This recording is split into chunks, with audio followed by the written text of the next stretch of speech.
ass fascist Nazi pigs. Friends and lovers, welcome to the Jimpressions for Wolfenstein 2, The New Colossus. Forget any of your other Colossi. This one is new and quite possibly improved, okay? So shut your holes. And Wolfenstein 2 is okay. Yeah, it's okay. It's been enjoyable, but I must confess, I've not enjoyed it as much as the other one, as the previous one.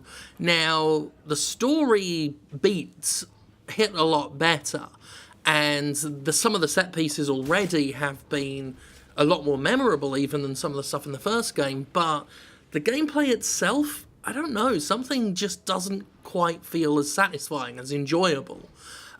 Taking a fire axe to a Nazi's head is always going to be fun, but there's something about B.J. Blazkowicz himself, sorry, I pronounced that completely wrong, Blazkowicz himself, that he just seems a lot more frail than before, and I'm not sure quite what it is.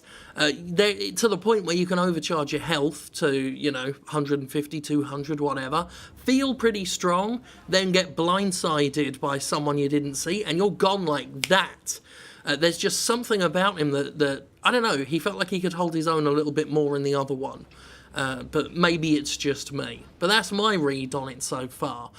The levels as well, just not quite as well designed. The other ones had a lot more pacing to them.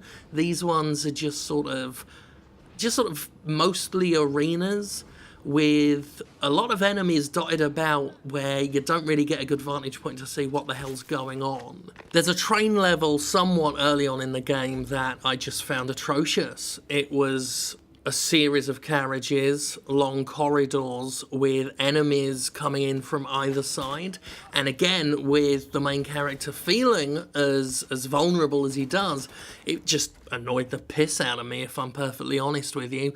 But when the game is on, the game is really on. It really does have some nice set pieces, some fantastic action sequences when that stuff kicks up. It's the stealth stuff, really. The stealth stuff in the previous game, where you've got to, as you see here, the broadcasting alarm, where you've got to find the commander who, well, is broadcasting said alarm, that stuff felt a lot better paced in the original. And the game's world seemed better designed for that kind of stealthy approach, and you felt like you could play things in a lot more of a versatile manner, whereas here, I don't know, things are just a little bit more chaotic, a little bit messier, and I've just been spending my time so far with it waiting for things to feel like they did in the first game, which I'll admit right now I wasn't 100% in love with. I maintain it's a good game, and I love its characterization, and I love some of the writing in it. But I never thought it was a brilliant game. And this one just feels like a touch down in the gameplay stakes, for me. And again, as I say, these are just personal opinions. That's why they're called Jimpressions, in case you didn't know. That said, one note of major applause, of course, must go to the fact that this is a single-player game. Who would have thunk it in today's world? Single-player game, no tax on multiplayer, no microtransactions, none of that bollocks. And I've mentioned in previous videos, but it's the most pertinent place to mention it here. I put my money where my mouth is on this one. I purchased not only this one, a general copy, I purchased the deluxe edition because I do understand that argument, games cost $60, they never rose their price, games are expensive to make. But it's hard for me, of course, to justify supporting that when they take the absolute rotten piss with the monetization. Now, Wolfenstein 2, The New Colossus, doesn't, I almost said the new batch then, thinking of Gremlins 2, doesn't have a load of bollocks, doesn't treat me like a complete fucking idiot, doesn't try and exploit me, at least as far as I've ever seen. So, you notice me worried about the water there because of that crocodilius earlier that I was fighting up. Got to fight them Nazi crocodiles.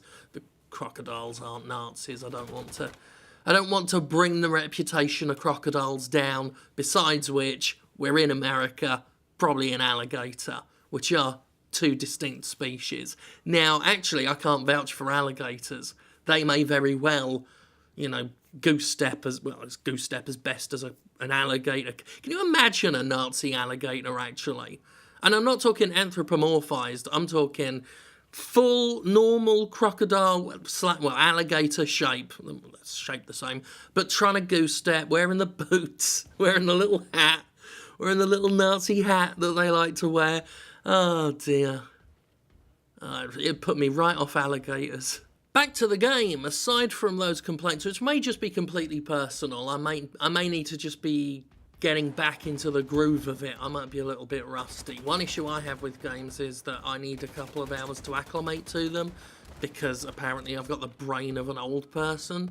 Actually, that's unfair completely. There are plenty of old people who are better at games than me, much less quicker on the draw.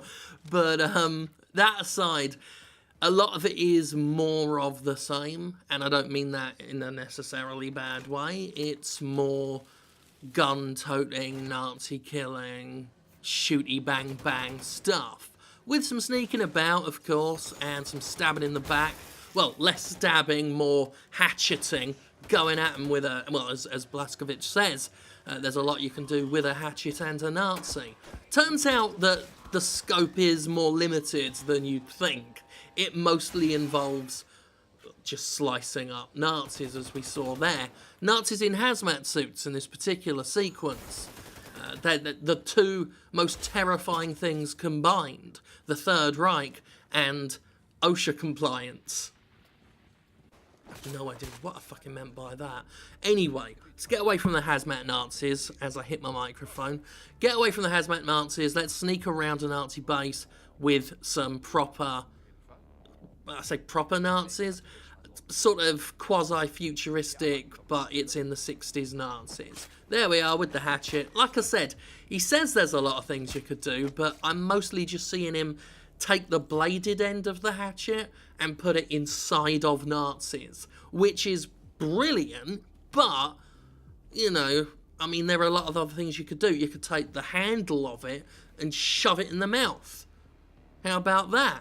Or use the flat of it to just slap them across the face. Slappy, slappy, slappy. Indeed, there are many, many, many things you can do with a hatchet and a Nazi. You could give the hatchet to a Nazi as a present, but you're like Oberyn Martell from Game of Thrones, and it's got like manticore venom in it, and then they're spending weeks going, oh, I'm a Nazi and I'm dying. And then some mad scientist, you know, puts needles in that Nazi and they come back as a super Nazi. So you probably don't want to go the Viper of Dawn route.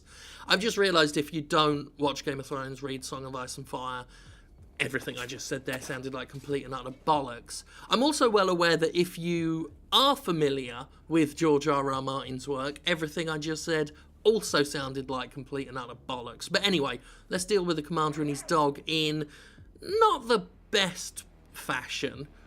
The dogs are annoying in this game. Oh, that reminds me, speaking of dogs, obviously Nazi dogs, you know, they have very bad right-wing beliefs, so they're okay to deal with. But the beginning of this game, the introduction, is one of the most distressing intros a game has ever had. I guess that's the word for it. Parts of it were personally affecting to me. It touches on some subjects that, you know, have relevance in my life. And another part of it just made me want to hug my dog very tight, which I did, because no one's going to do that to my poor puppa. But the whole thing is just... I'm still waiting for it to narratively really justify that whole thing. I've reached a certain point where certainly there's some... what's the word for it? There's a bookend to a certain part of that sequence that was satisfying, but hopefully narratively as it goes on it further justifies that whole thing. I'm just looking for boxes to smash up because they're full of stuff. Again, another Bethesda game that's full of crates with prizes in them that you don't have to buy. What a treat.